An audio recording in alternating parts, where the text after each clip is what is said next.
Hello friends, ഏവർക്കും പുതിയൊരിടിയിലേക്ക് നമസ്കാരം. ഇന്ന് ഞാൻ വന്നിരിക്കുന്നത് ഗുരുവായൂരമ്പലനടയിൽ എന്ന ചിത്രത്തിൻ്റെ OTT സാറ്റലൈറ്റ് അപ്ഡേഷനുമായിട്ടാണ്. വീഡിയോയിൽ മുൻപ് വീഡിയോ ലൈക്ക് ചെയ്യുക, ചാനൽ സബ്സ്ക്രൈബ് ചെയ്യുക. ഈ വരുന്ന ജൂൺ ജൂലൈ മാസം മറ്റു ചിത്രങ്ങൾ OTT റിലീസ് ചെയ്യാൻ പോവുകയാണ്. ചാനൽ പരിശോധിച്ചാൽ നിങ്ങൾക്ക് കാണാൻ വേണ്ടി സാധിക്കും. പൃഥ്വിരാജ്, ബേസിൽ ജോസഫ്, അനശ്വര രാജൻ, നിഖില വിമല എന്നൊക്കെ പ്രധാന കഥാപാത്രങ്ങളായ ചിത്രമായിരുന്നു ഗുരുവായൂരമ്പലനടയിൽ. ചിത്രത്തിന് അതിഗംഭീരമായ പോസിറ്റീവ് റെസ്പോൺസ് തന്നെയാണ് ലഭിച്ചിട്ടുണ്ടായിരുന്നത്.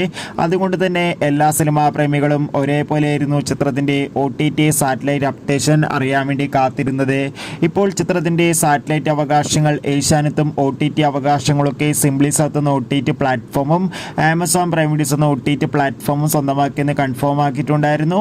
ഇപ്പോഴത്തെ ചിത്രം സിംപ്ലി സൗത്ത് എന്ന OTT പ്ലാറ്റ്ഫോമിലൂടെ OTT റിലീസ് ചെയ്തിരിക്കുകയാണ്. ഇന്ന് അർദ്ധരാത്രിയോടെ ചിത്രം ആമസോൺ പ്രൈം വീഡിയോസ് എന്ന OTT പ്ലാറ്റ്ഫോമിലൂടെയും OTT റിലീസ് ചെയ്യുന്നതായിരിക്കും. കാത്തിരിക്കാം. Bye bye.